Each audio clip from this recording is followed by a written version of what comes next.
Bonjour, je vous présente l'alto dans la famille des cordes frottées.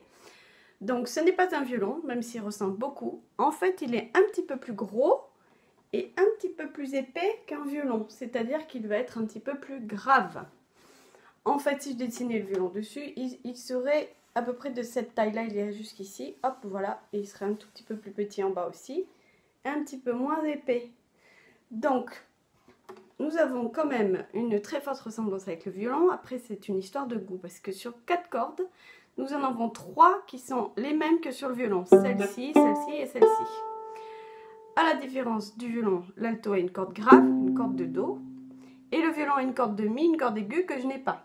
D'accord? C'est la seule différence. Donc, c'est très proche. Les sonorités sont plus brillantes pour le violon et un peu plus chaudes et veloutées pour l'alto. Après, c'est vraiment une histoire de goût. Donc, on apprend à tenir un archet, à mettre en vibration la corde. C'est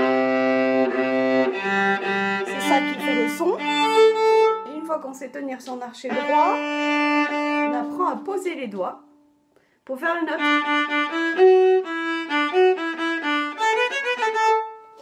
Voilà comment ça marche. On peut aussi jouer en PIDS. On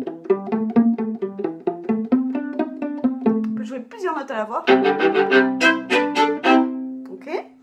Et je vous propose d'écouter donc un petit peu cette tessiture un peu grave de l'alto et la tessiture plus aiguë pour bien vous faire une idée du son de cet instrument.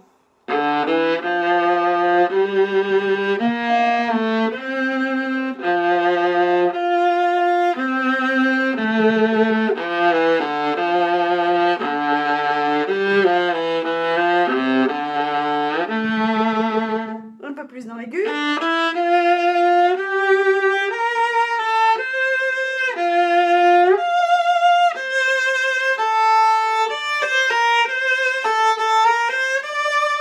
Et je peux aller un petit peu plus aigu.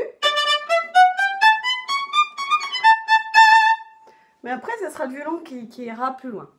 Voilà, je finirai par vous dire que quand on apprend l'alto, on apprend sur des petits instruments. Et à chaque fois qu'on grandit, on change de taille en fait avec l'instrument. Et une dernière petite chose sur l'instrument, c'est l'instrument que privilégiaient les compositeurs Bach, Beethoven, Mozart et plus tard Dvorak pour jouer dans l'orchestre et en musique de chambre, car leur place au milieu de l'harmonie leur permettait d'écouter toutes les voix en même temps. Et donc c'est ça qui est magique avec l'alto, c'est qu'il y a un grand répertoire où on a un rôle super entre les violons et violoncelles à l'orchestre et en musique de chambre. Voilà, à très bientôt!